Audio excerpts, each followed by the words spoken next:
Ahí ya hay un par de personas esperando. A ver si ahí está, se actualizó acá. Ahí ya hay un par de personas esperando. A ver si. Muy bien.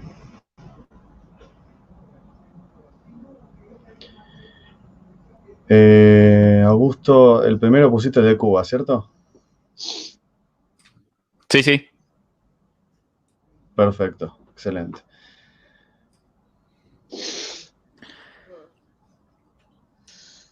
Bueno, vamos arrancando y que los demás que estén por venir ya vayan cayendo, pero vamos a ir empezando así, vamos con este análisis de un tema que se ha comentado en toda esta semana, ¿no? Así que les deseamos buenas tardes, buenas noches casi a todos los que están ahí del otro lado, los que nos están mirando, los que nos están viendo en diferido también, les agradecemos por estar, por mirar estos directos de este segmento que llamamos Foro Nacional, que ya tiene más un mes y medio, casi 2 meses de estrenarse acá en el canal de Nueva Argentina. Así que te saludo, Augusto, y saludo al invitado Cristian Taborda, analista político y geopolítico. ¿Cómo están? ¿Qué tal, Lucas? ¿Cómo va, Cristian? Saludo a ¿Cómo va, todos y a los que están Cristian? también. Saludos. Hola Augusto, hola Lucas, un placer para mí estar de nuevo con ustedes y gracias nuevamente por la invitación a conversar con ustedes y con los que nos están viendo. No, muchas gracias a vos. Hoy toca el tema más candente que se estuvo tratando en todos los medios, en todas las redes sociales, que es el tema de Cuba. De repente empezaron a haber protestas y se empieza a ver una situación caldeada, ¿no? Ya pareciera que es raro, ¿no? Después de 60 y pico de años, hay un hartazgo que finalmente se empezó a ver con hechos concretos, ¿no? La gente saliendo a la calle en contra del régimen comunista y percibimos que hay un cierto hartazgo generalizado de este tipo de regímenes en Latinoamérica. Pero acá el caso cubano es el más emblemático, pues el más largo de todos, y encima es el que trataba de generar una imagen, un mito, no solamente de cómo se llegó al poder en esa revolución, sino qué logros podía haber construido. Y sin embargo vamos a ver que no es tan así como nos han dicho.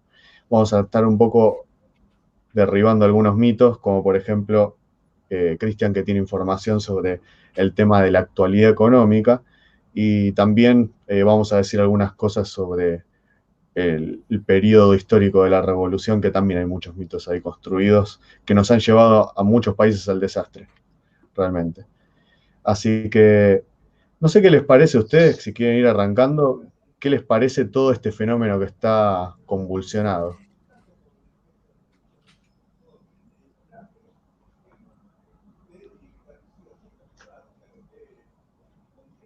A mí me parece que es algo que se venía a venir en Cuba. Es una población muy, muy oprimida. eh, y así como les pasó en los 90, que tuvieron una crisis bastante grave económica, ahora con todo lo del COVID y eso sale, sale a la luz y se agravó mucho como la condición en la que viven, eh, la realidad de su economía, que es muy básica, no es capaz de solventar las necesidades de la gente. Eh, Esto del supuesto bloqueo, que en realidad es un embargo. Ellos importan cosas, hasta acá llegan, digamos, productos de ellos. También nos importa. El tema es el modelo político y económico del país, que ya claramente está totalmente agotado. Es un Estado que se basa en ideologías y de- una falta de realidad, porque justamente no son capaces de interpretar las necesidades del pueblo y llevarlos a algo más evolucionado. Sí, a ver, como para empezar y darle un marco quizás más teórico, vayamos de lo general y después vamos a incurrir detalladamente en lo particular y en la realidad tanto política, económica y social de Cuba.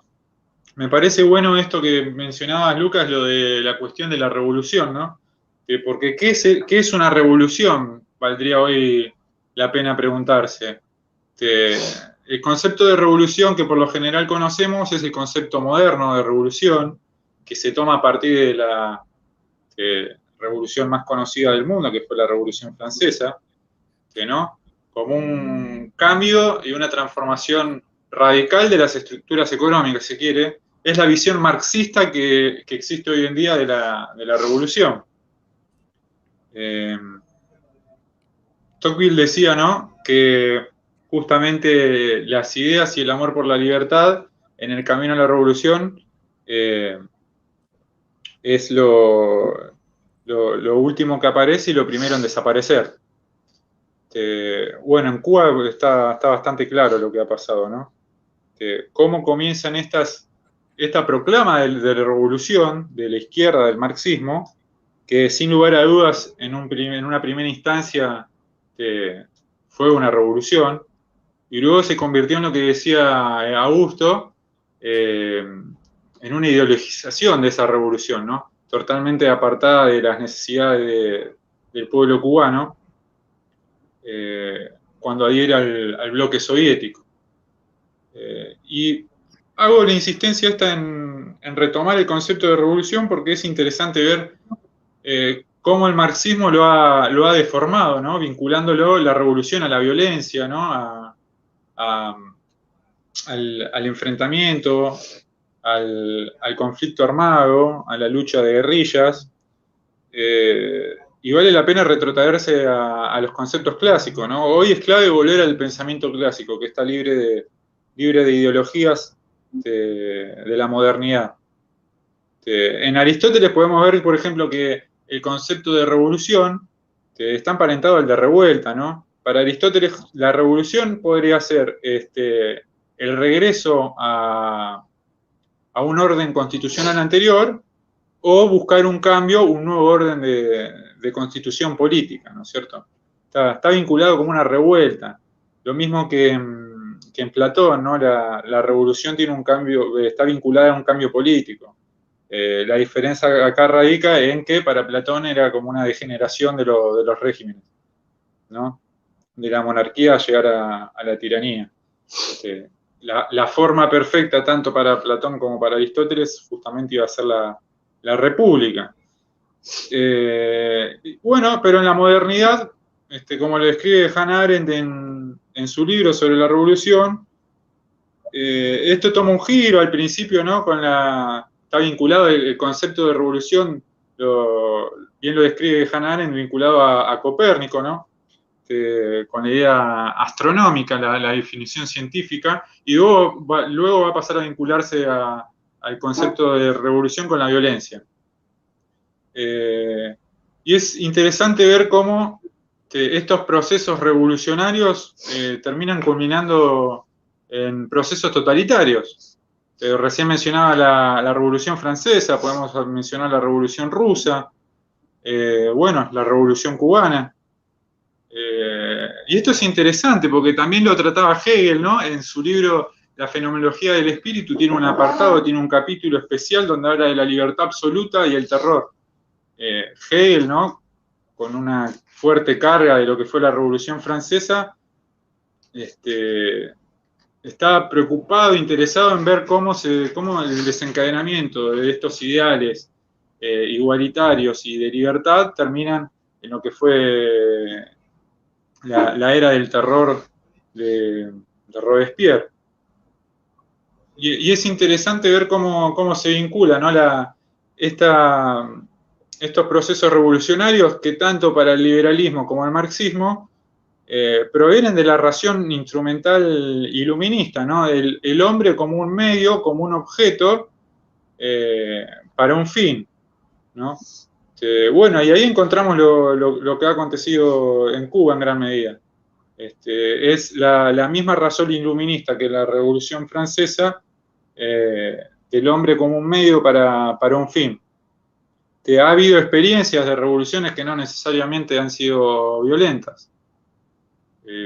Pero bueno, se vincula la revolución a la violencia y se le da una carga heroica, cuando en la realidad acontece lo contrario, ¿no? Porque, como decíamos, en un primer momento sin duda fue una revolución nacional, el proceso de Cuba, y ha declinado en un proceso totalitario en donde apenas puede sobrevivir el pueblo cubano con todas las dificultades que vemos hoy en día. Sí, mira, eso es muy, muy interesante lo que mencionás respecto de cómo ha cambiado el significado de la revolución. Y también es bueno tener en cuenta, bueno, como bien dijiste, ¿no? A partir de la Revolución Francesa empieza esa revolución como sentido de subvertir el orden existente. Luego empieza también a ver lo que sería el mito de la revolución, porque antes la revolución, en la antigüedad, tenía connotaciones más bien descriptivas y de restauración, como bien dijiste, o instauración, ¿no? Como el caso de Aristóteles. Entonces la revolución tenía un significado de volver a un orden de evolución, revolvere, venía de esa base en latín, ¿no es cierto? En cambio, a partir de la modernidad, o sea, la Revolución Francesa trae un cambio en el mismo concepto de revolución. Y también trae con ello el mito de la revolución. ¿Por qué?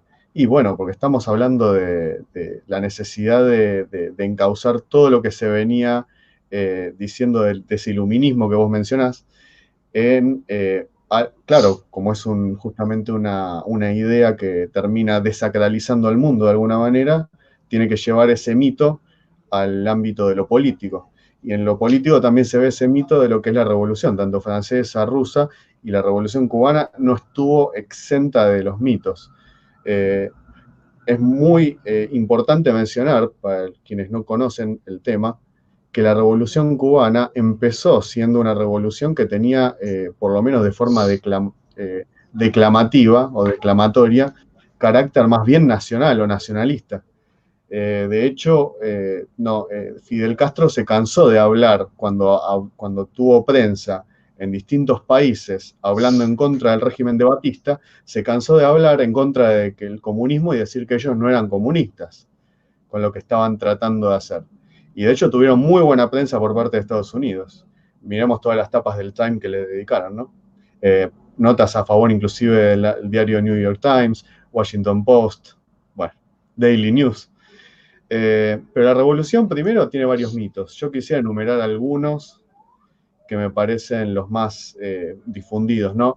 Por ejemplo, que se hizo una revolución desde Sierra Maestra, es decir, gracias al ataque desde la selva se pudo tomar el cuartel Moncada y de ahí se empezó a desparramar como un hongo en todo el resto de la isla hasta llegar a Santa Clara y de Santa Clara a La Habana. Primero que eso es falso, porque antes de la llegada de los guerrilleros, en ese bote, ese buque llamaba Granma, ¿no? Y que así llamaban al periódico de la Revolución, un nombre en inglés.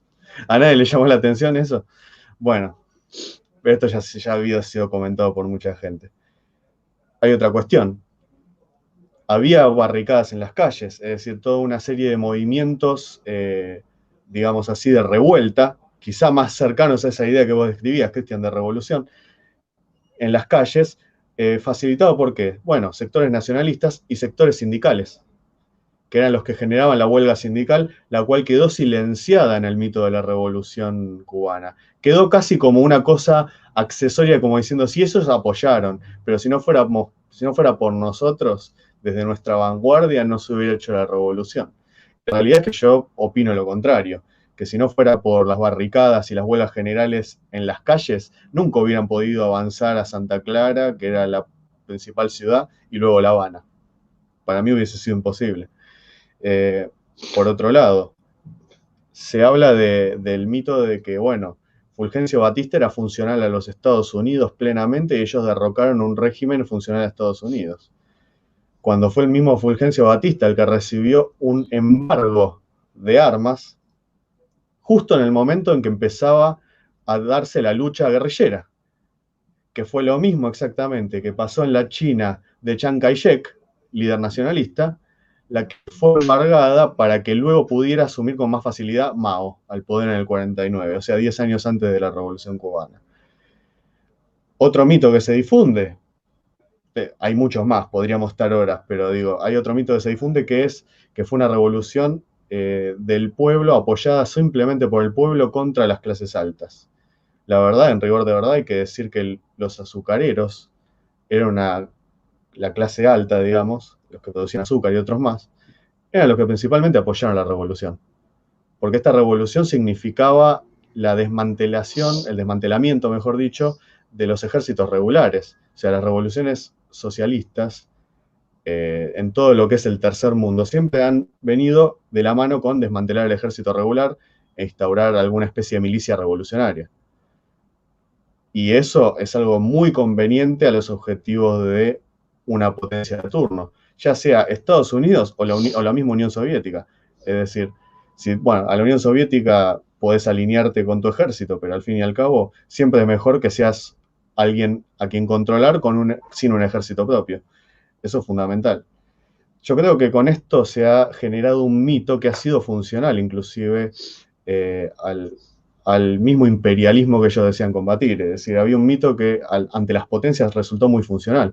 Vemos, por ejemplo, lo que pasaba también lo que pasa hoy, mejor dicho, ¿no?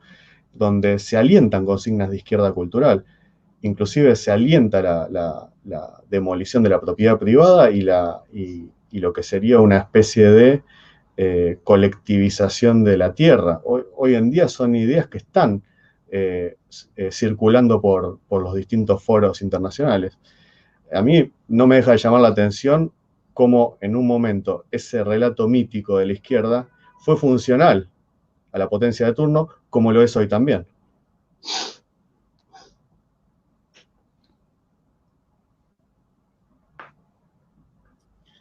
Sí, bien vale destacar que de revolucionario no hay nada, ¿no? Cuando se pasa 60 años proclamando la revolución y un pueblo no puede acceder a los bienes y servicios básicos, tal cual sucede en Cuba.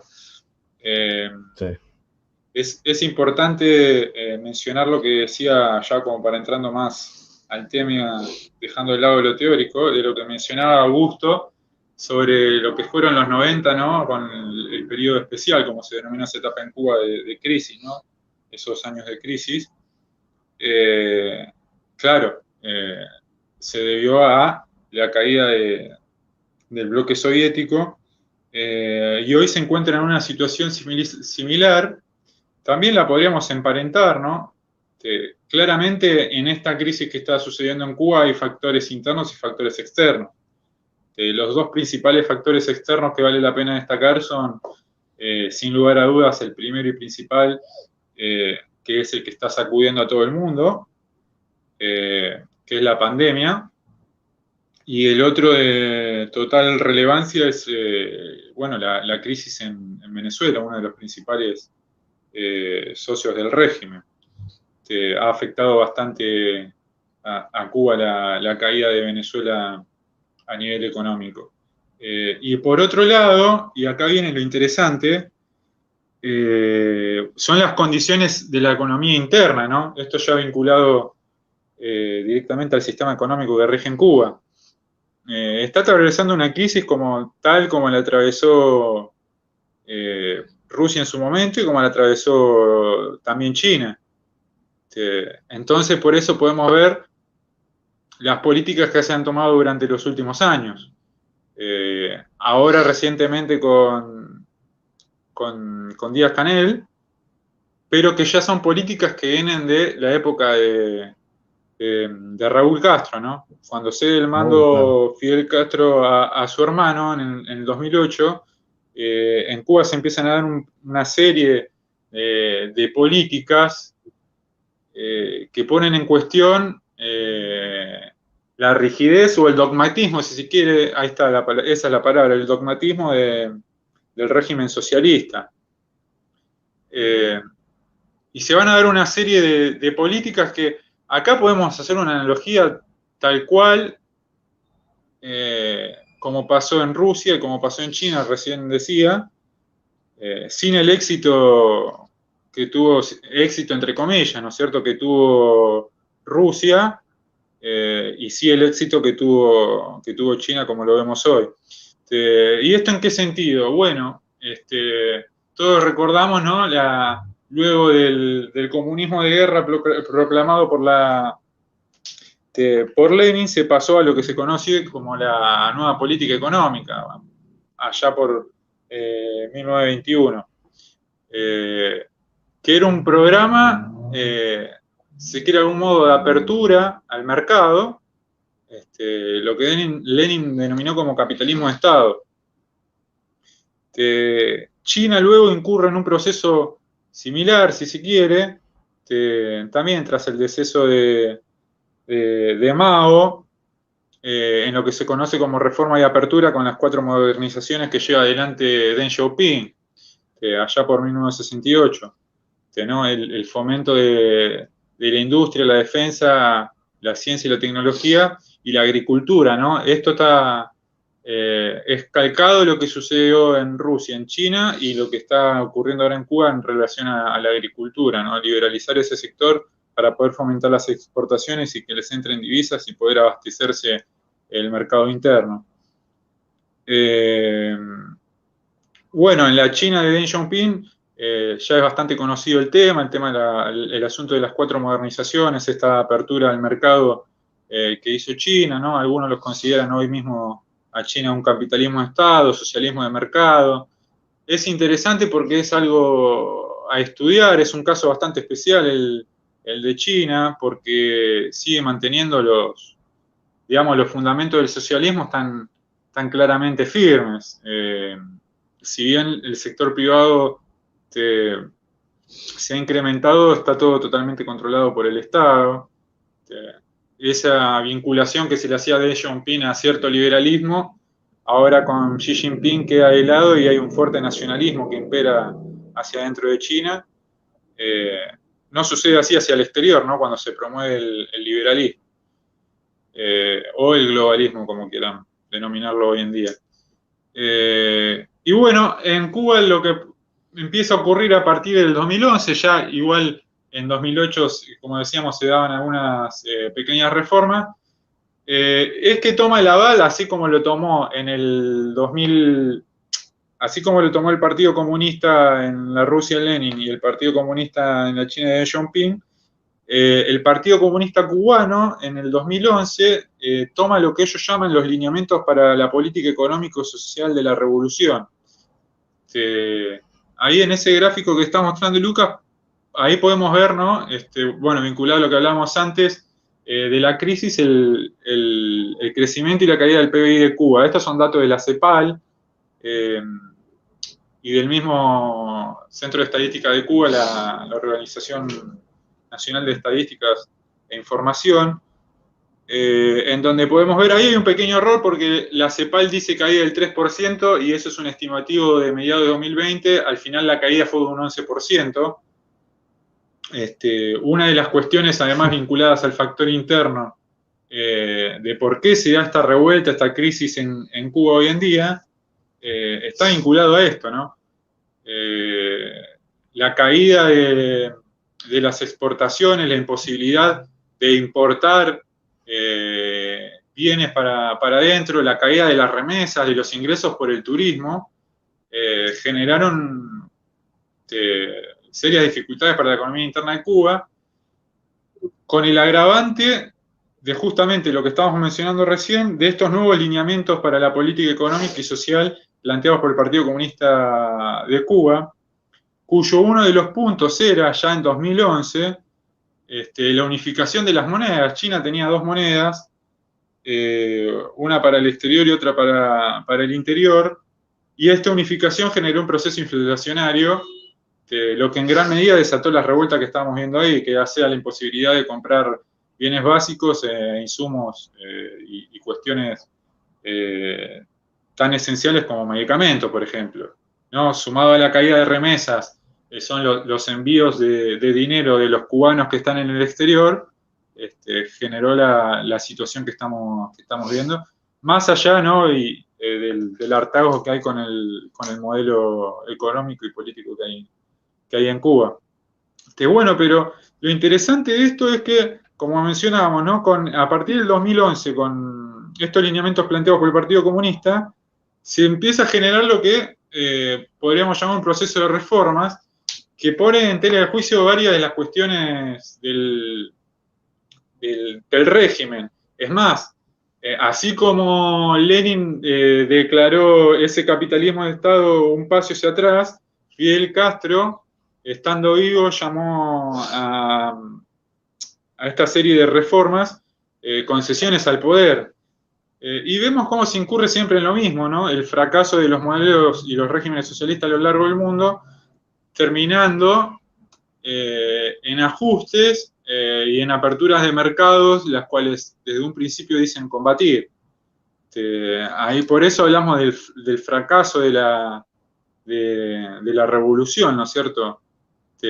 Se promovió y se alentó bajo una retórica durante gran tiempo estas ideas, este idealismo revolucionario, y transcurrido cierto tiempo, estos regímenes socialistas y el comunismo terminan adoptando las medidas que tanto criticaba. Bueno, acá podemos ver, por ejemplo, hablando de mitos, ahí Lucas está poniendo en pantalla, esa no sé si es la de proveedores. Es Augusto tiene la operación técnica. La Augusto. También estos son datos derivados del organismo, de la ONED, del Organismo Nacional de Estadística e Información de Cuba, y los socios comerciales de Cuba, ¿no? Hablando de los mitos, el mito del bloqueo, ¿no? Que en realidad es un embargo por las nacionalizaciones que produjo Cuba y en los que se vio perjudicado Estados Unidos. Cuba comercializa, según los datos mismos de la ONED, con 70 países, cuyos 20 principales países socios comerciales que podemos ver, esa no sé si es la columna de importaciones o la de exportaciones, no, la de proveedores. Claro, esa son la de exportaciones. Claro. Podemos ver que se encuentran entre los primeros 20 países, están Venezuela, China, España, Canadá, México, Brasil, Rusia, Italia, Vietnam, Argelia, Argentina, Alemania, Francia, Holanda, Bélgica, Corea del Sur, Portugal, India, Colombia y hasta mismo Estados Unidos. No tienen posibilidades de comerciar con el exterior, a pesar... No, encima todo relevante. Claro, a pesar de esta ley de comercio con el enemigo que proclama, que se fundamenta en realidad, ¿no? Lo que es la Foreign Assistance Act de Estados Unidos, sancionada por Kennedy en el 62, se fundamenta en esta ley de comercio con el enemigo. Como mencionaba vos bien, Lucas, embargos que se dan ya por parte de Eisenhower a Batista, y que sí se van a profundizar luego en los 90 con la ley Helms-Burton, pero que el problema no es el embargo de Cuba, ¿no? Sino justamente la imposibilidad de exportar y a su vez de importar por la falta de divisas. Y ellos mismos lo reconocen, como podemos ver, o como se puede leer, mejor dicho, en estos lineamientos de políticos económicos y sociales del Partido Comunista de Cuba, sancionados en el 2011, ¿no? Ellos mismos lo mencionan como una búsqueda de solución a los desequilibrios macroeconómicos. Esto está en internet, además el mismo Partido Comunista de Cuba lo publica. Y bajo esos lineamientos, ellos en lo que están preocupados es por, tácitamente lo dicen, ¿no? Actualizar el modelo económico cubano, donde va a primar el modelo socialista, teniendo en cuenta la tendencia del mercado, dice en un momento. Y para no aburrirlos y darle la palabra, voy a mencionar brevemente algunos de los puntos más interesantes, ¿no? Como abrirse a la modalidad de inversiones extranjeras, las cooperativas, agricultores pequeños, usufructueros, arrendatarios, la apertura para trabajadores por cuenta propia. Esto es algo que fomentó Raúl Castro desde sus inicios, ¿no? El cuentapropismo. Se han instalado más de 500.000 cuentapropistas en Cuba. Recordemos que tiene una población de alrededor de 11 millones de habitantes Cuba. Y se comenzó a fomentar esta idea del cuentapropismo para de alguna forma darle más eficiencia al Estado, claramente reduciendo la plantilla, ¿no?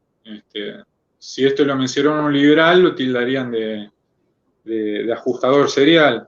Que si lo hace Cuba, el problema es por cuestiones del supuesto bloqueo.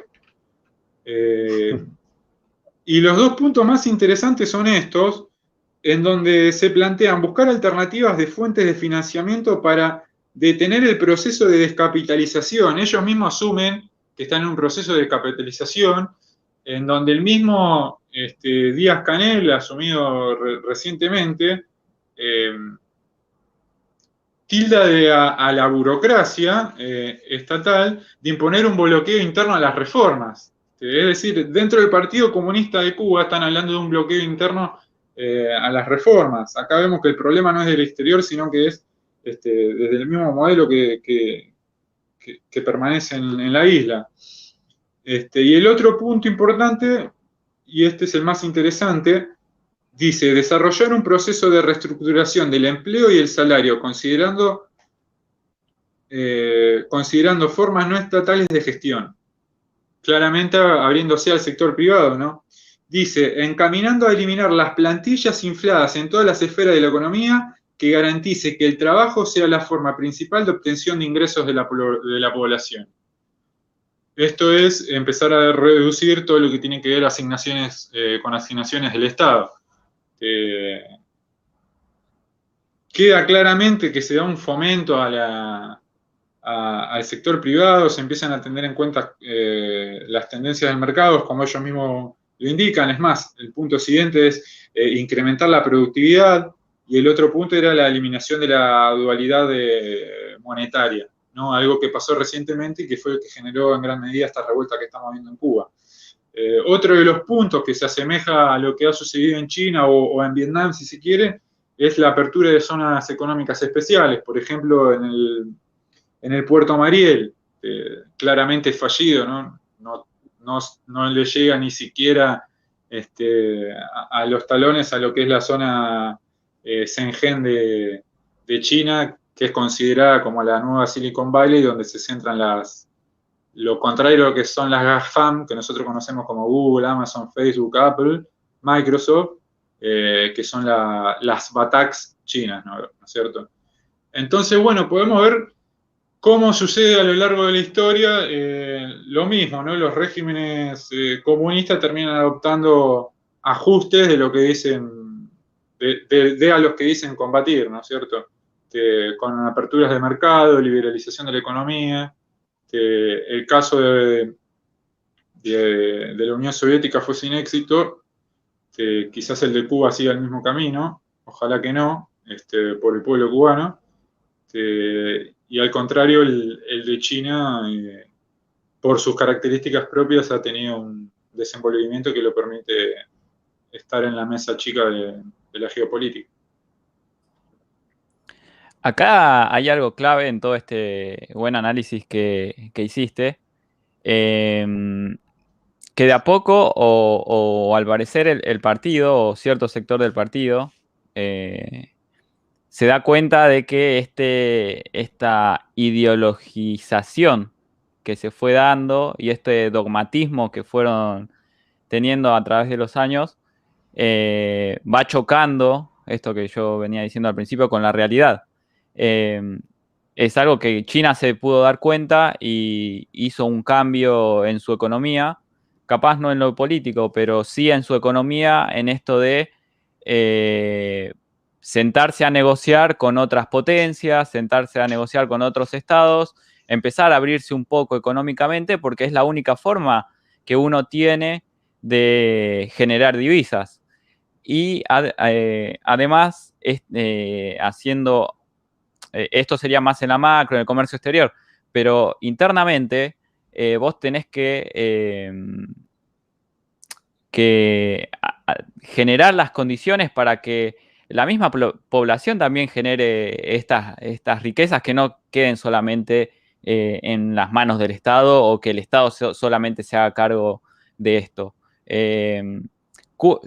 Cuba parece que se da cuenta, China ya se dio cuenta y lo viene practicando. Cuba lo parece que lo está tratando de hacer por lo que estás describiendo, Y sin embargo, acá todavía tenemos gran porción de la población y también de cierta dirigencia política que ve todavía a Cuba como un ejemplo de ideología, de estar en contra, de levantar banderas de, uy, mirá, estamos en contra del imperio yanqui porque nos bloquean y qué sé yo, y siguen con todas esas ideas y siguen estando en contra de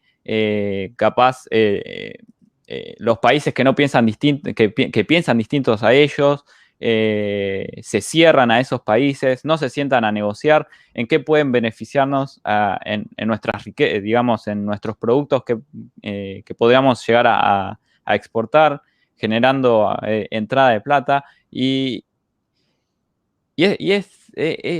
Acá ya queda más en evidencia lo quiero traer un poquito acá también, el ejemplo o todo lo que viene pasando en Cuba. Cómo actualmente el kirchnerismo, o vamos a hablar del progresismo en general argentino, quiere imitar lo que hace Cuba, pero sin embargo a Cuba ya no le funciona y ellos ya entendieron eso. Bueno, ahora que lo practiquen y eso es otra cosa.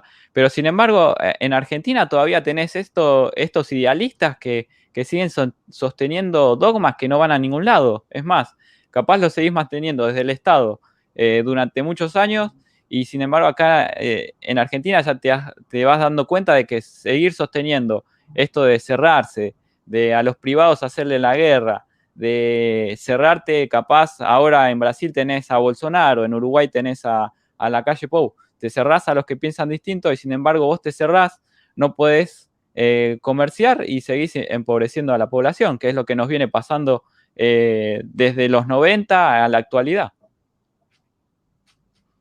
Sí, sí, tal cual. En eso yo veo de lo que dicen los dos un hilo conductor, que es que por un lado existía, ¿no? Como había mencionado antes, el mito de la Revolución Cubana, respecto de lo que acá los jóvenes idealistas querían imitar y querían hacer con los desastres que eso lleva, ¿no? Porque obviamente creer en ese tipo de mitos exportados o importados en nuestro caso, trajo muertos.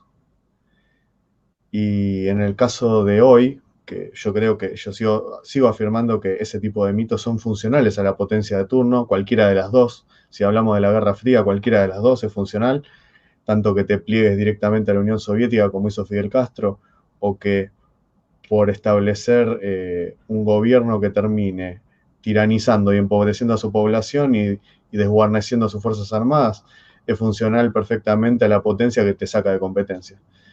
Y por otro lado, hoy vemos exactamente el mismo fenómeno, pero quizá lo que se trata de hacer es renovar ese mito de la revolución a partir de renovar la revolución, ¿no? Quizás lo que ustedes dos mencionaban de China, el papel fundamental en China, porque claro, el socialismo soviético fracasó como modelo en todos los aspectos, y en cambio se muestra, hay un socialismo que existe, que es el de China, el cual aplicó ciertas reformas de mercado, no sin el consentimiento de Mao, porque recordemos que antes de Deng Xiaoping, Mao ya había dado el ok a Kissinger en todas estas misiones que estaba dando antes de su muerte. Y Kissinger es justamente una persona de la cual tenemos que hablar ahora, ¿no es cierto? Porque precisamente ese socialismo que ahora se aplica en China, fíjate el video último, el anteúltimo, mejor dicho. Al lado. Ese. Perfecto. Este de acá, el ¿no? anterior. Sí, ese. Ok, ahí está. Perfecto. No, decía que China, principalmente, lo que tiene que hacer ahora como misión, quizás, a esos países que de alguna manera son una especie de satélites, simplemente porque son los únicos que les pueden seguir siendo, digamos, socios en lo político e intercambiar material interesante, ¿no? A nivel geopolítico, ¿no es cierto? Como es el tema del régimen venezolano. El régimen venezolano también está haciendo un camino de apertura. Es más, el mismo Maduro admitió hace poco que, bueno, se tienen que empezar a hacer cambios, digamos, en ese sentido, de admitir cierta iniciativa privada y una serie de cosas, pues ha fracasado el modelo. Y eso te da cuenta de que quizás estamos ante un intento de cambio de eje principal en la cual se sustentan este tipo de regímenes. En vez de pasar a ser una extinta Unión Soviética, ya no solamente China pasa a ser un aliado fundamental en lo político, sino también un modelo para exportar. Es decir, no subestimemos la posibilidad de la exportación del modelo chino, que lamentablemente acá en Argentina el expresidente del Partido Justicialista, más allá de que Alberto Fernández esté de acuerdo, Gioja también ha dicho que eso es lo que tratan de hacer para el Partido Justicialista, que el Partido Justicialista está de acuerdo en ir en esa dirección. Lo cual yo la verdad no vi a mucha gente escandalizada ante esto y para mí es una abierta traición a la patria, porque estamos hablando de que se está convalidando una política colonial al día de hoy, una potencia ascendente.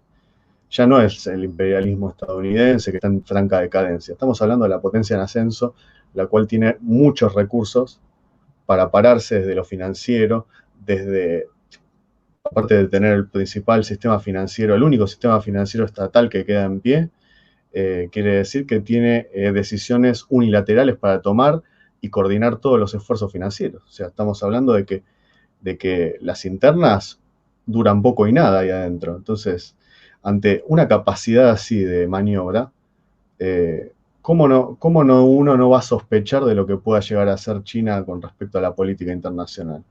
Ahí me parece que es fundamental, me parece, ver en esta época cuál es ese desafío. Porque de vuelta, no solamente el desafío del pueblo cubano, es el desafío de cualquier sudamericano o latinoamericano que tenga a las puertas una propuesta trasnochada de estas otra vez.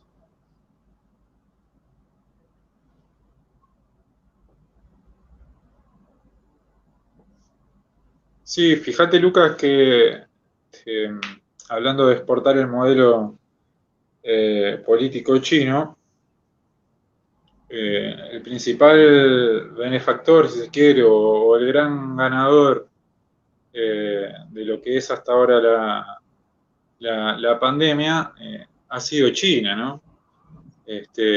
Quien ha salido de forma prácticamente indemne a nivel global. Basta ver los números de la economía para darse cuenta, o ver la situación en la que se encuentra hoy en día, mientras Occidente está inmiscuido todavía en series de restricciones y demás.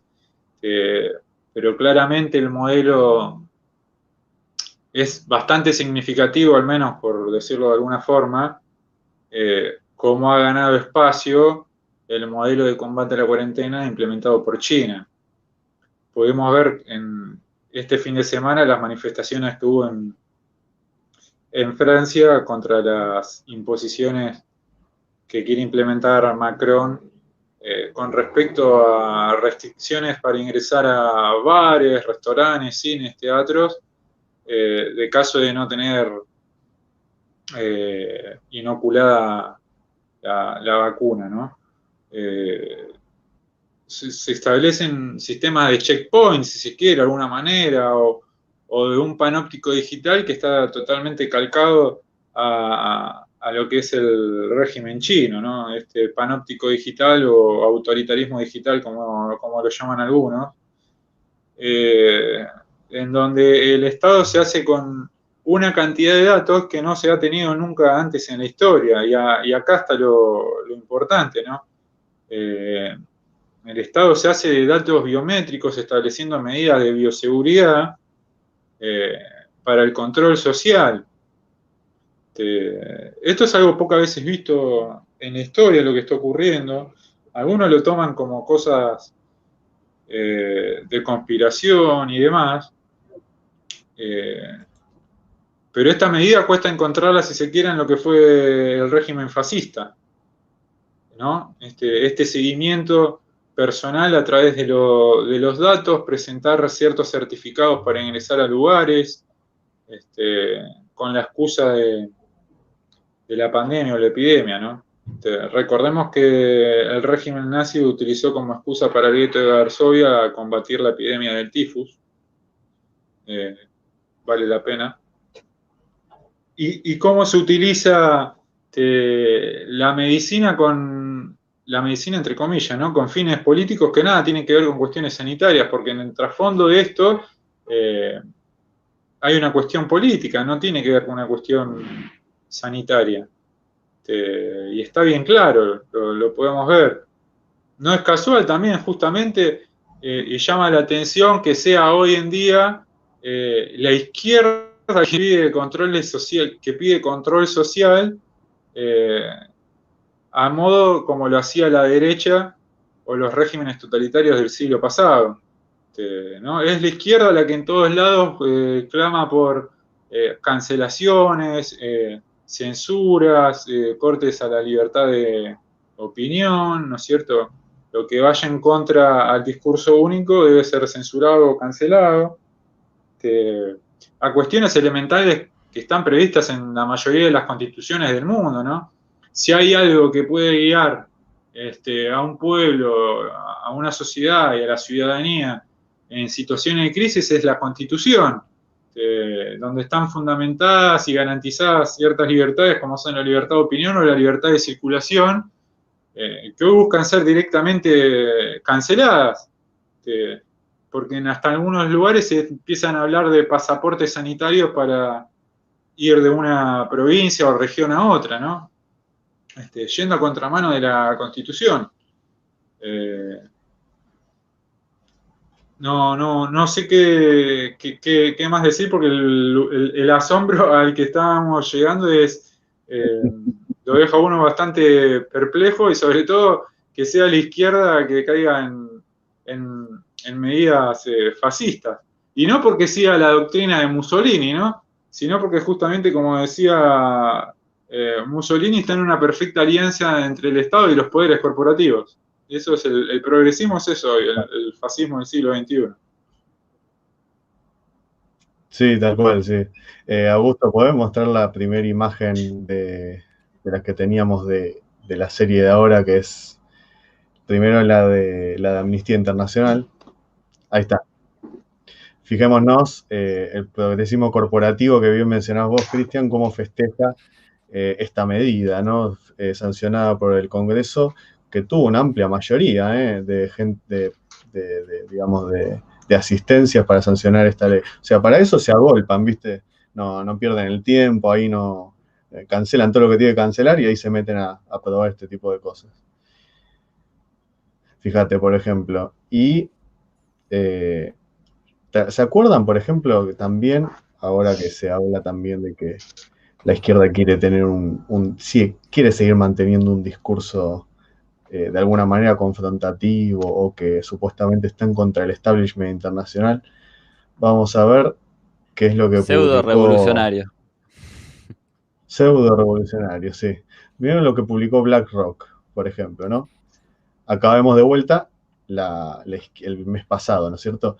La izquierda corporativa desde BlackRock, ¿no? Recordemos que el gobierno acá hablaba en contra de BlackRock para tener una especie de discurso que es, qué sé yo, que trata de ser revolucionario de alguna manera.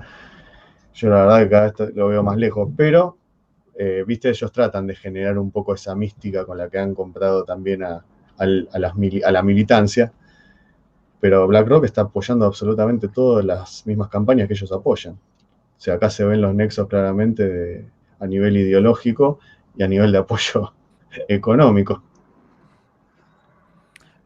Al parecer la izquierda y el progresismo, digamos, tiene esta falta de lectura en el sentido de que no ven esto.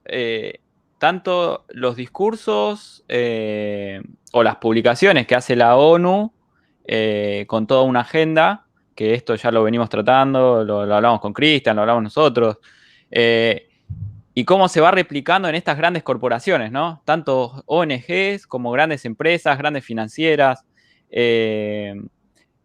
cómo el establishment tiene esta agenda y hace décadas las viene fomentando con mucha plata, y el progresismo y la izquierda de acá y de varios países en general, cómo adoptan esto más el latinoamericano que se cree que hace la revolución a la cubana, y sin embargo responden a estos intereses que, que en lo social, en lo sanitario ahora, todo lo usan políticamente para sus beneficios tanto económicos como de poder. Eh, y, qué claro ejemplo de esto, BlackRock, que si no me equivoco tiene encima eh, un porcentaje de nuestra deuda, la tiene BlackRock, que es lo que eh, eh, el año pasado con el lío de Vicentín y todo eso, tuvieron que negociar con BlackRock. Sin embargo, terminan teniendo en lo cultural parece mucho en común con esto.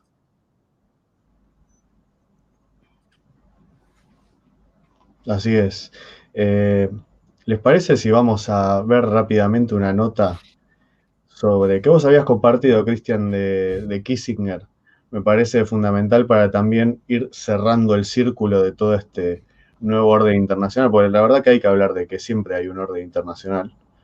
Siempre hay un orden internacional que se va configurando, uno que se sostiene u otro que se configuran como nuevo, pero que en este caso ya es, por lo menos en mi opinión personal, ya sería más bien un orden de tipo tripolar hasta donde llegue Estados Unidos, porque están en una decadencia muy fuerte en un montón de lugares, un montón de patas, ¿no?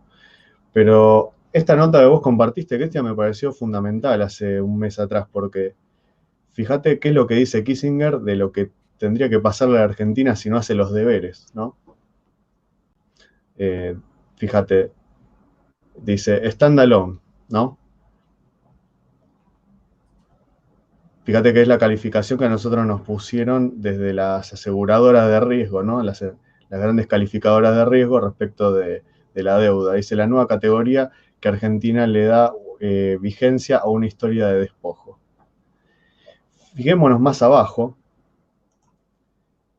que dice la reciente clasificación de Argentina como mercado standalone sumergió al país, esperen, en una especie de limbo financiero que se ubica por debajo de la del mercado emergente y de mercado de frontera. La amenaza fue proferida por el entonces miembro de la Comisión Trilateral de 1985, Henry Kissinger, y dijo: la Argentina, a través de su historia, ha demostrado tener una conducta definida frente a los intereses internacionales en juego. Y menciona varios eventos históricos de la Argentina. Menciona, por ejemplo, 1806 y 7, con las invasiones inglesas. Menciona la Guerra de Independencia. Menciona el enfrentamiento de Brasil contra Brasil, digamos, y lo que él llamó la tiranía de Rosas, en esa época donde se obstaculiza la libre navegación de los ríos. Dice también que, bueno, al comenzar la vida institucional de la Argentina, tenía una constitución copiada de Estados Unidos, y decía, pensábamos que se iba a encaminar de esta manera, pero también influyeron otras cosas, ¿no? Dice, el propio régimen argentino desde 1880 hizo crecer la nación en armonía con los intereses europeos. Dice, surgió el canciller Drago, a pesar de esto, que hizo dar marcha atrás contra los puertos venezolanos por falta del cumplimiento de los pagos de deuda. O sea, acá es muy impresionante lo que menciona Kissinger de toda nuestra historia. También menciona los casos de Irigoyen, bueno, sobre las negociaciones de los británicos, el tema del gobierno de Perón también. O sea, menciona una serie de cuestiones de la política argentina en general, por lo cual Argentina es un lugar relevante geopolíticamente para Kissinger, y habló de no encaminarse en este nuevo rumbo global, se lo tiene que llevar a una libanización. Te quería preguntar a vos, Cristian, por tu opinión sobre este término, libanización, porque me parece que se pueden decir varias cosas. Sí, bueno, a ver, para empezar, ¿no? Porque por ahí, sobre todo en los más jóvenes, está arraigada la idea de que quizás un Estado nacional es inmortal, si se quiere, o para siempre. Lo que nosotros conocemos como nación argentina o Estado-nación es reciente. Justamente se cumplió hace poco el natalicio de Julio Argentino Roca, que es el creador del Estado moderno argentino, ¿no? Así como nació un Estado-nación, puede desaparecer. Vimos desaparecer la Unión de Repúblicas Socialistas Soviéticas, cuando a alguien 20 años antes le hubiese parecido una locura. Vimos desaparecer varias naciones de los países satélites de esa la ex Yugoslavia. Claro, como si nada, ¿no es cierto? Esto es La algo que famosa toma balcanización. Sí, Hobsbawm en uno de sus libros lo toma, ¿no? En una introducción de sus libros, justamente menciona cómo estaba configurada Europa, de alguna manera atada con alambre con estas apariciones y desapariciones de los estados más que de las naciones. Y bueno, estamos en un momento de la historia donde se está reconfigurando de alguna manera el orden internacional. Podemos quizás vislumbrar algunas cosas, otras son inciertas, pero hay varias cuestiones que están en juego. Y vinculado a lo de Kissinger, relacionándolo con lo de Roca, basta que ver, y pregunto si no le llama la atención que surjan estas propuestas de plurinacionalidad justamente de sectores como el feminismo o el indigenismo. Hace poco hubo una marcha pidiendo libertad por Milagro Sala, en donde sus militantes desplegaban banderas que decían Argentina plurinacional. Qué casualidad que en el norte, donde tenemos una de las reservas de litio más grandes del mundo, se proclamen estas ideas, si se quiere, divanizadoras o balcanizantes, ¿no? Que en la Patagonia de repente, hace algunos años, la irrupción de minorías con prerrogativas de sangre que se autoperciben mapuches reclamando tierras que según ellos les pertenecen, una supuesta soberanía, y que ya directamente vienen con banderas confeccionadas, ¿no? De la nación mapuche. Basta ver lo que está pasando en Chile, ¿no? La representante de la Asamblea Constituyente es justamente una mapuche. Bueno, da que pensar al menos, ¿no? En los planes de las grandes potencias imperiales como Estados Unidos, estas ideas, como bien plasma la nota, son de antaño, ahora quizás pueden estar renovadas, pero cuando uno ve lo que sucede en el mundo, por ejemplo, lo que está aconteciendo en Sudáfrica ahora es para preocuparse. De Sudáfrica nos llegan imágenes apocalípticas, ¿no? No solo hay revueltas en Cuba, en Francia y en otros lugares del mundo, sino que en África también, ¿no? De Asia por ahí nos llegan menos noticias, pero lo que está sucediendo en Sudáfrica es bastante interesante, llegan imágenes apocalípticas de un casi estado fallido, ¿no? Teniendo en cuenta que una situación económica similar a la nuestra, ellos quizás con más desempleo, alrededor del 30%, Sudáfrica, pero con los niveles de pobreza igual que los de Argentina, un 50%. Entonces, basta una chispa para que se incendie el bosque,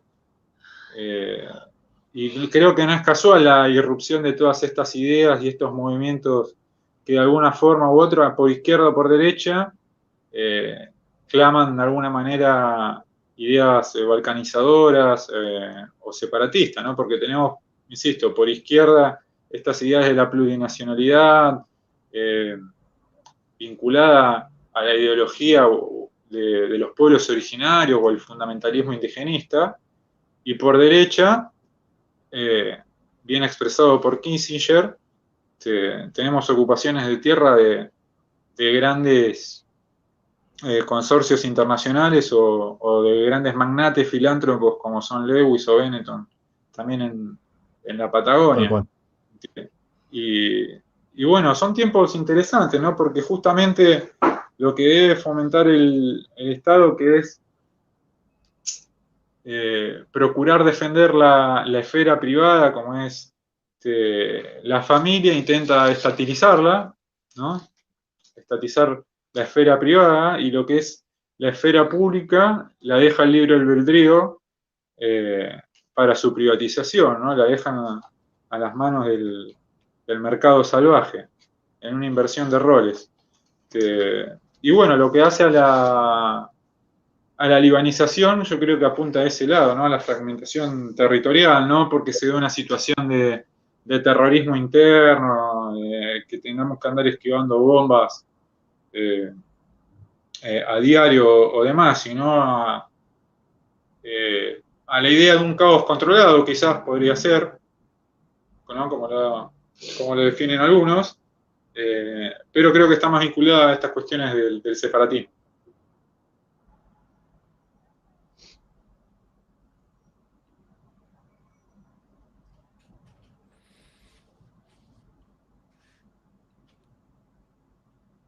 Por izquierda y por derecha, al parecer, eh, se busca esto que ya lo plasmó Roca, como dijiste vos, Chris. Eh, Quieren destruir algo que en algún momento funcionó bien. eh, Puede usarse, se debería usar para, para el beneficio de todos, ya sea para la comunidad, para la esfera colectiva, como para también la esfera individual, para poder desarrollarse como individuo dentro de una comunidad. Parece que tanto la izquierda como la derecha están haciendo un menjunje de todo eso. Ahora quieren el modelo asiático, con excusa de todo lo que está pasando, invertir esos roles de hacer de lo privado público. Y eso es un tanto peligroso, que veo con mucha preocupación cómo lo pasan por alto acá en Argentina. Eh, Esto de entregarse hacia al Estado o hasta a todo lo que viene de afuera, ya sea de estas instituciones supranacionales que te dictan algo y la gente, ya sea por miedo o por lo que sea, uy, sí, es la salvación, tenemos que adoptar todo esto. Porque si no no controlan esto, todo. Y es tremendo como yo por lo menos lo veo en el día a día, como el miedo en la gente la hace hacer cosas capaz hasta en contra de su voluntad, pero lo tiene que hacer porque está tan cegada. Y esto está totalmente trabajado, es una ingeniería social de excelencia, parece. Eh, por lo menos en Occidente, esto de empezar ahora el pasaporte o lo que sea, de que estés vacunado, ¿no? Eh, Nadie cuestiona ni siquiera eso. Es como lo digo dentro de la sociedad, no surge esa pregunta a nivel masivo de esto es un poco peligroso, es jugar con las libertades, es jugar o poner ahí en duda las libertades de todos como individuos. Eh, eh, eh, eh, es, es interesante, la verdad, cómo Kissinger o estas grandes personas, más Kissinger es el ejemplo, creo, por excelencia de un politólogo que sabe planificar a largo plazo y encima cómo hacer esta ingeniería social, de cómo se va cumpliendo todo, ¿no? A través de los años y cómo se pone en evidencia que a veces, que las sociedades a veces no cuestionan o se ve también la falta de cultura política.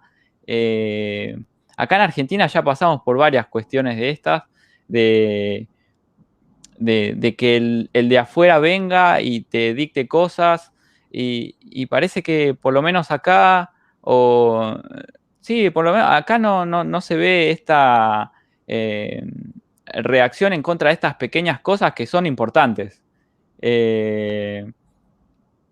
Al parecer, esto es algo, no sé, una comparación que hago. Lo que pasa en Cuba por parte del Estado, esto que te controla, te impone algo, digamos, la gente se dio cuenta de eso dentro de su pueblo, pero resulta que ahora el mundo ya no es eso, o, por ejemplo los autoritarismos no pasan por ese lado, sino que ahora es algo de estas instituciones supranacionales y parece que no lo saben interpretar. Muchos, ya sean de izquierda, algunos de derecha, hasta no sé si se hacen los tontos, pero de todo un arco ideológico parece que no saben leer esto de que ya no es el Estado, sino son otras instituciones que van por ese lado casi eh, fascista, autoritario, vamos a decirlo, tiránico,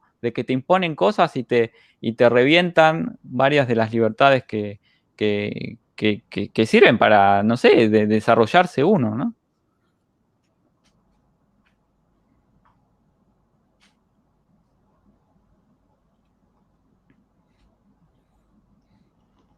Sí, se pasó, me parece interesante lo que decías, que hay un corrimiento, comparando lo que es el régimen de Cuba con los nuevos totalitarismos postmodernos, si se quiere, que es un pase de lo que se denomina en geopolítica hard power a smart power, como lo denominó en algún momento Hillary Clinton, ¿no? Del poder duro, de la coerción, de la coacción violenta, coercitiva, a esta idea del poder inteligente, ¿no? Como un poder invisible que no se ve, pero que está permanentemente coaccionando al hombre. Y en esto es fundamental, digamos, tiene fundamental importancia el uso de la tecnología.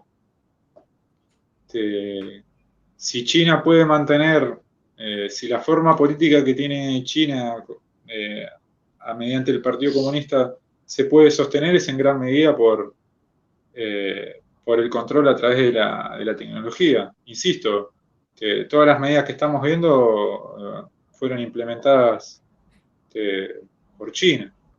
El control digital que hay ahí se ha exportado a Occidente. Y en gran medida quizás sea de algún modo, por el éxito que ha obtenido y los resultados. Si una sociedad pasiva, ¿no? Donde un grupo privilegiado, los del Partido Comunista, dirigen la sociedad, no se cuestiona nada, pero a cambio hay cierto bienestar económico que tiene sus límites también.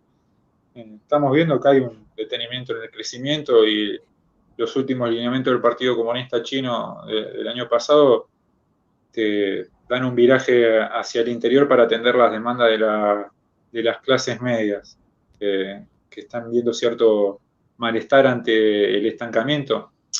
Hay un crecimiento en China, pero hay que tener en cuenta los factores de reproducción de la sociedad, cómo se incrementa año a año quienes buscan un trabajo, demás.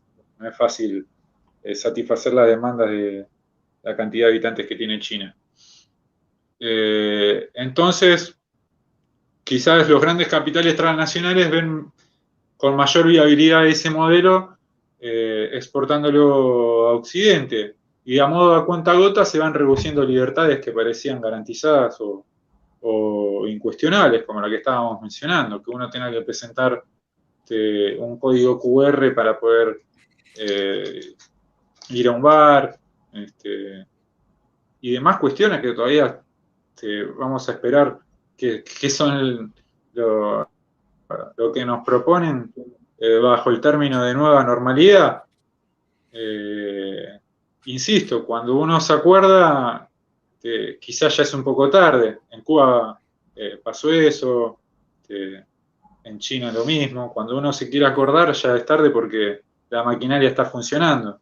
Es el momento quizás para reaccionar ante todas estas medidas totalitarias, en donde yo pongo el ejemplo a veces de, basta ver lo que pasó con las revueltas en Corea. Es famosa lo que se denominó en Corea no, perdón, en Hong Kong, lo que se conoció como la revolución de los paraguas, ¿no?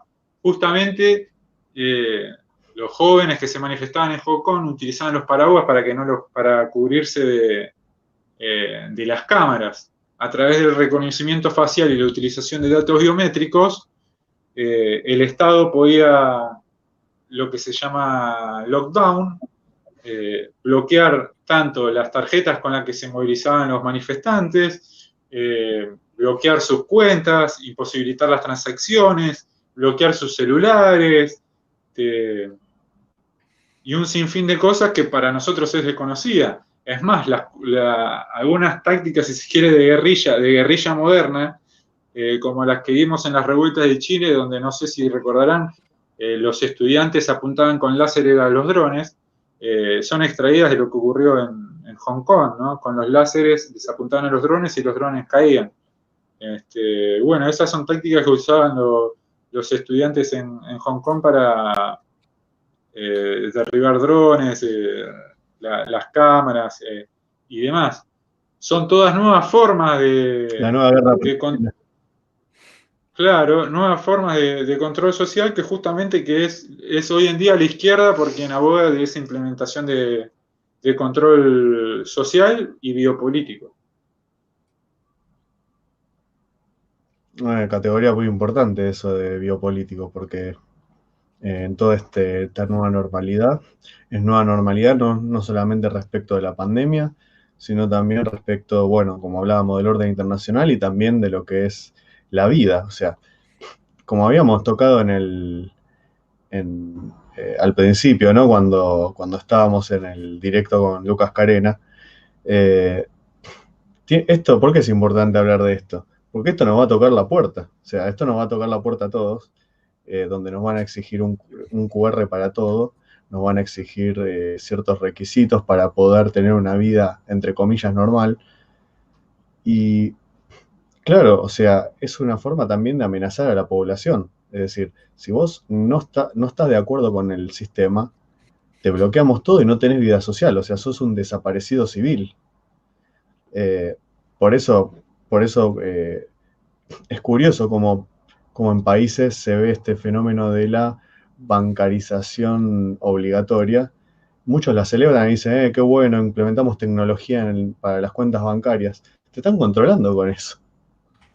Ahí está el tema. El tema de la bancarización obligatoria es justamente eso, que el dinero sea cada vez más virtual.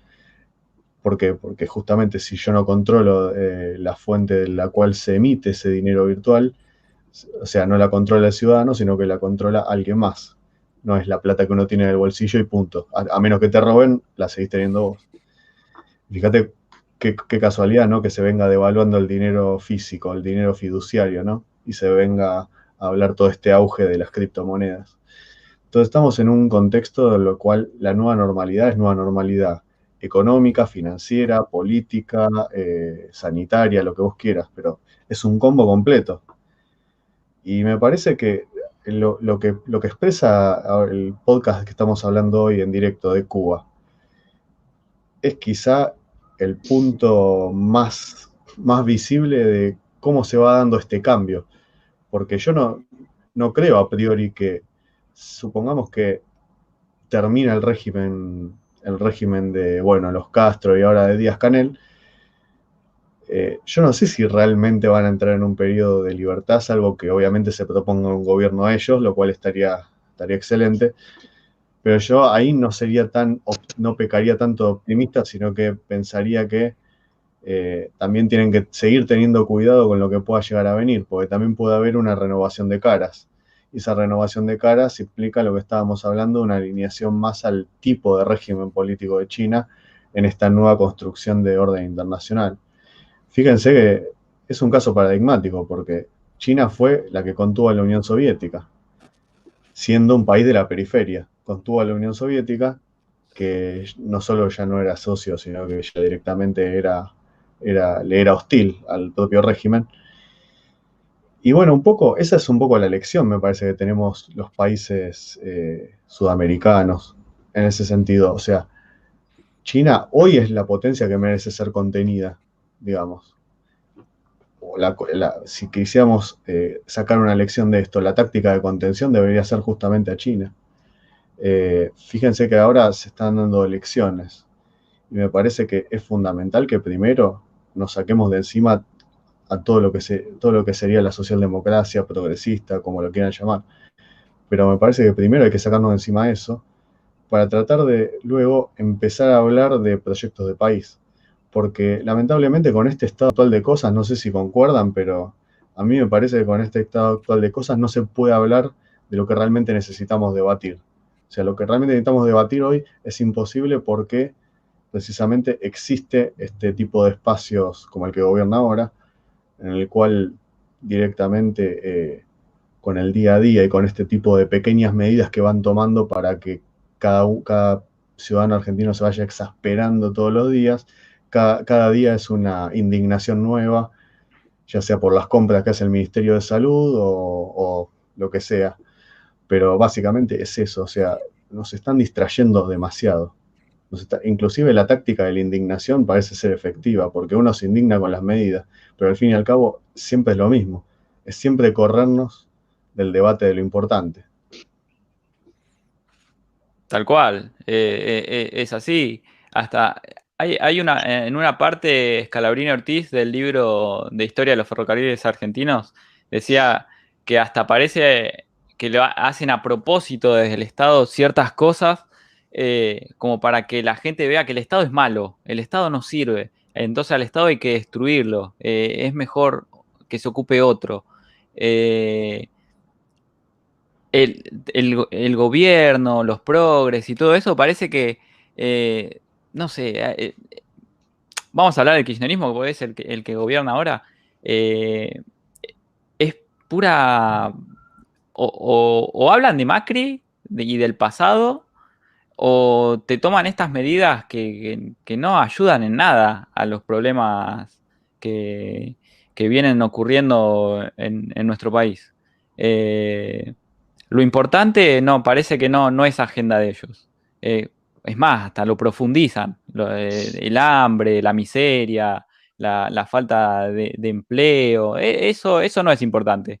Ellos van a la caja a ocupar un puesto por dinero. Total, la agenda viene de afuera. Eso es así. Las políticas que capaz modifican nuestro día a día vienen de afuera. Eso, entonces, como ya está hecho y ellos parece que no tienen tanto una dirigencia que planifique, ya lo ha dicho el presidente, no tienen una dirigencia que planifique. Dentro de la misma militancia parece que no les exigen cierto nivel de políticas. Entonces, la verdad que tenemos esto. No podemos esperar, como bien decís vos, no podemos esperar nada de esto.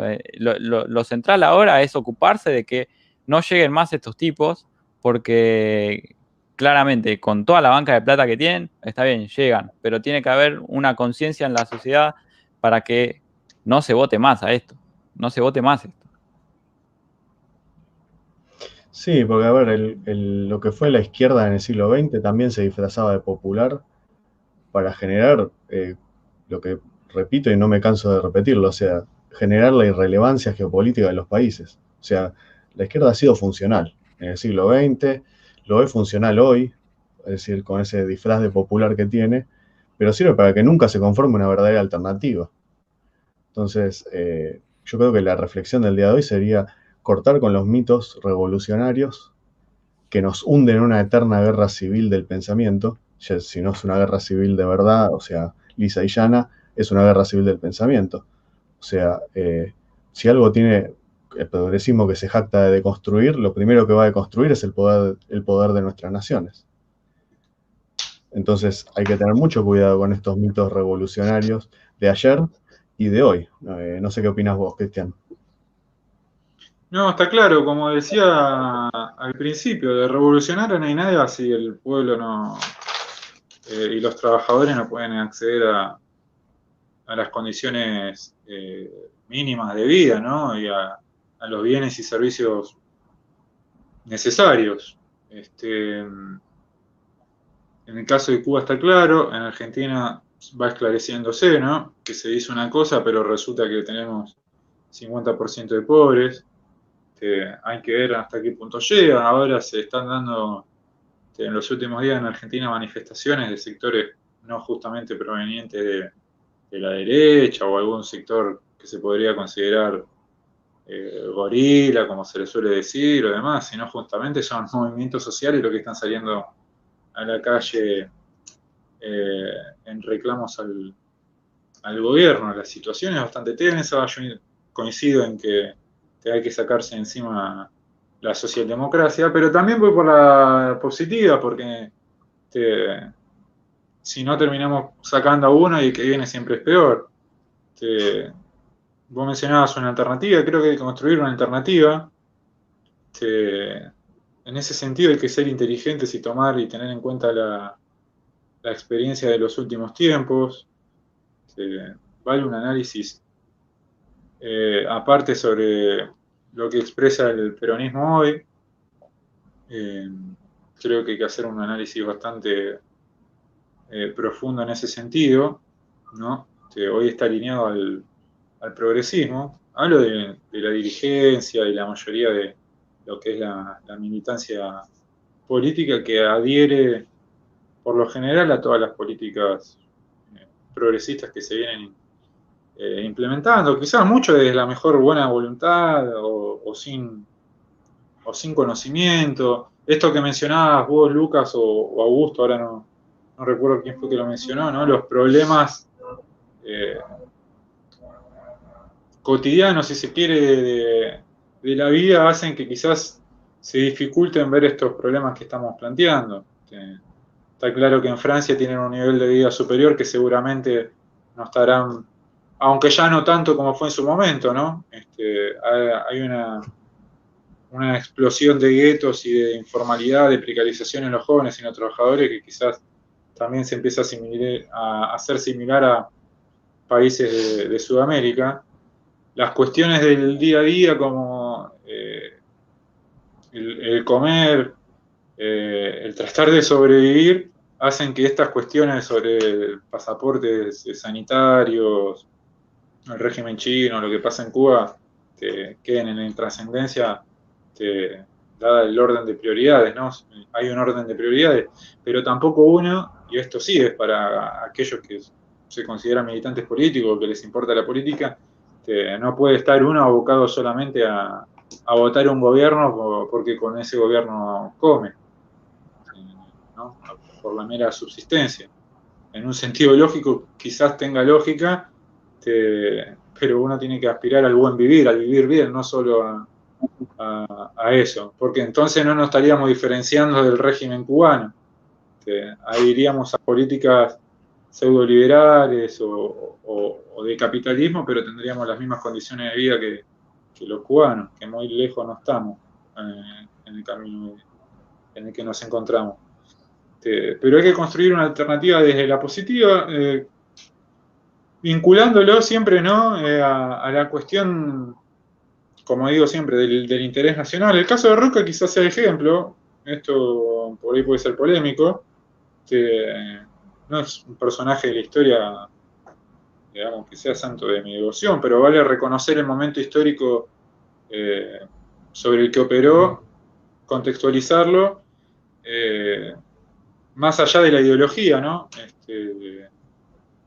Poner primero el realismo y lo que le haga grande a la nación antes que si tal es de izquierda, si tal es de derecha. Entonces priorizar el interés nacional sin importar la visión que tenga uno. Mientras las medidas hoy estén orientadas a la defensa del Estado y de la nación, ya creo que para los problemas que tenemos es demasiado. Será después tarea de los que vengan seguramente planificar y un proyecto estratégico más a largo plazo, pero creo que hoy esos serían los puntos claves, ¿no? Sin desatender las cuestiones esenciales que mencionaba, ¿no? El tema de garantizar los bienes y servicios necesarios para cualquier sociedad. Sí, completamente.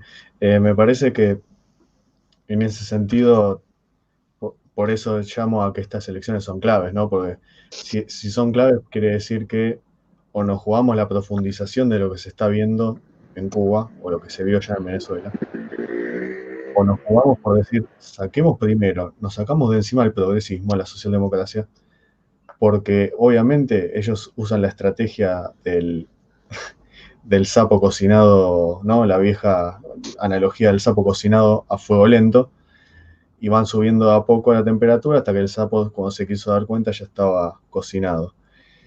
En ese sentido, justamente, es mucho más letal inclusive que un comunismo abierto, porque el comunismo lo ves venir.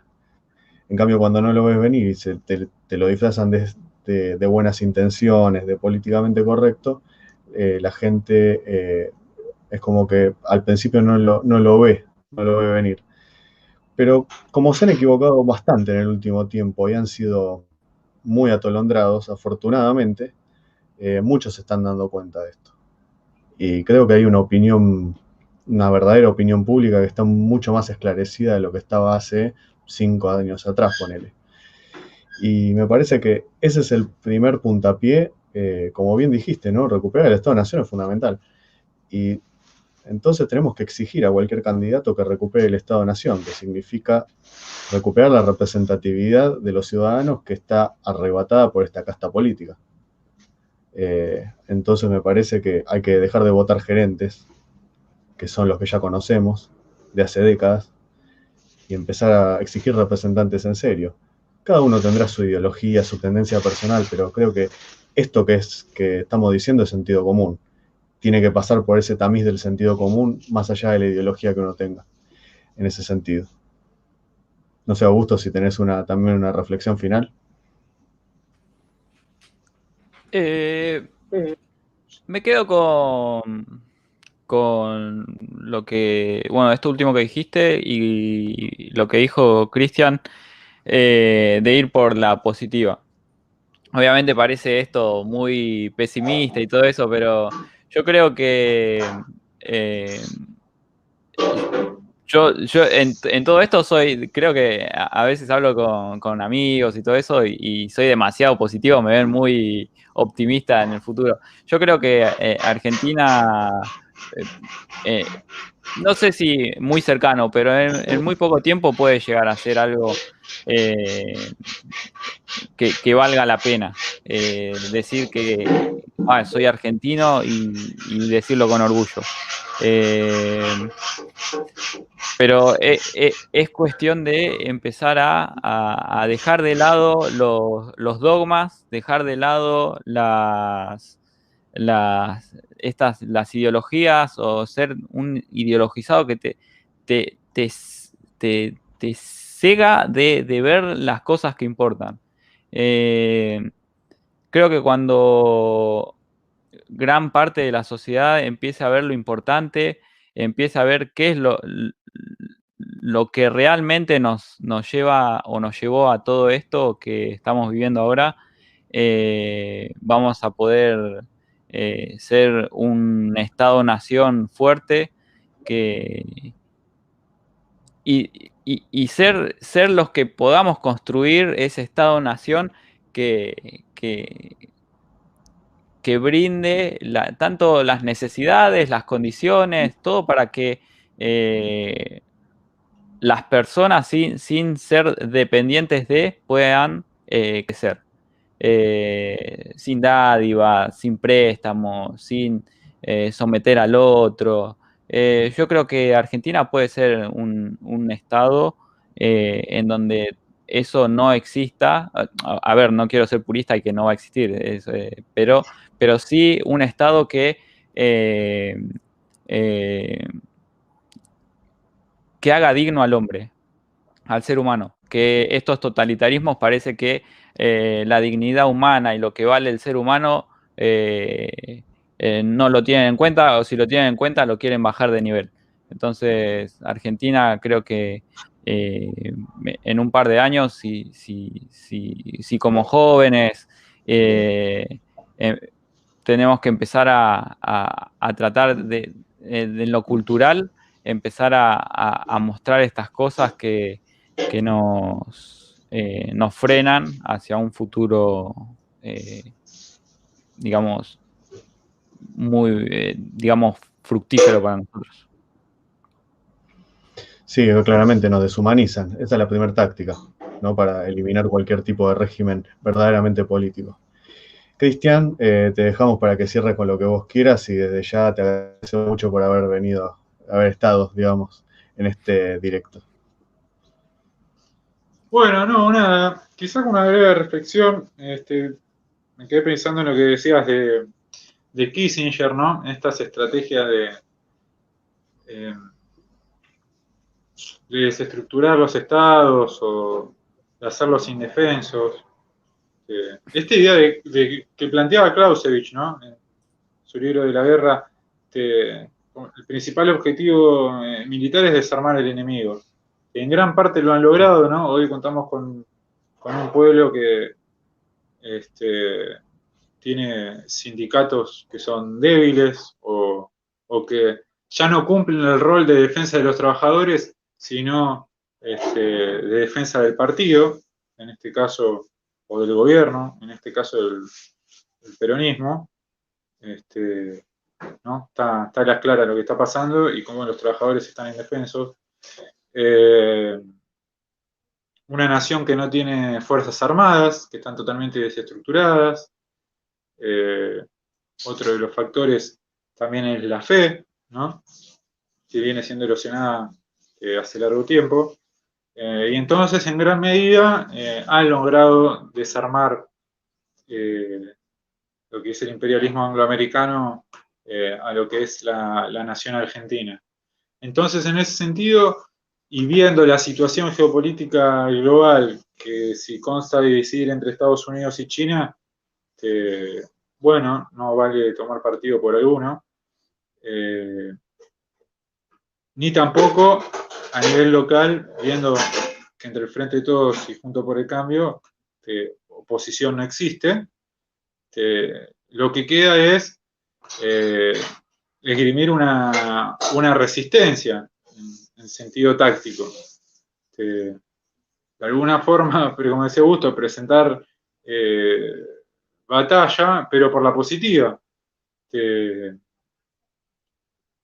que es eso, el pensamiento desde de una resistencia, ¿no? Al poder o a la hegemonía progresista que hoy estamos viendo. Se puede, tiene dificultades, tiene dificultades.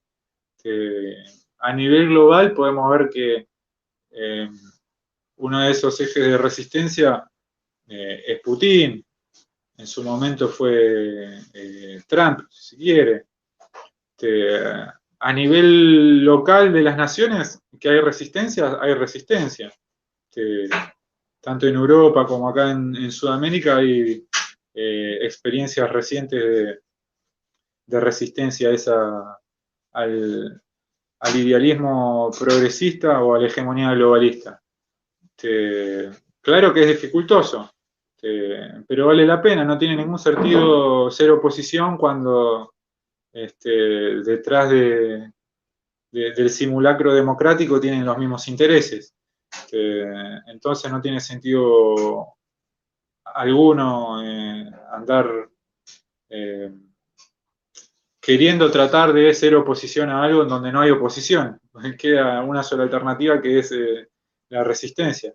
Creo que por ese lado se puede concretar algo, ¿no?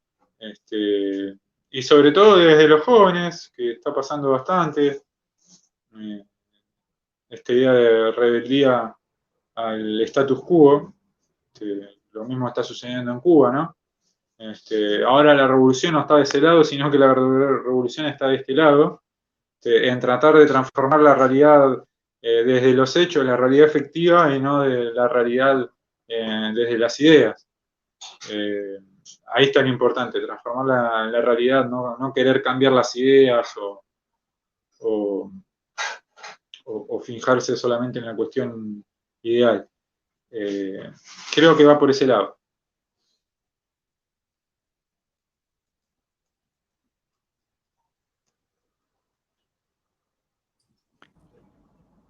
Tenía muteado.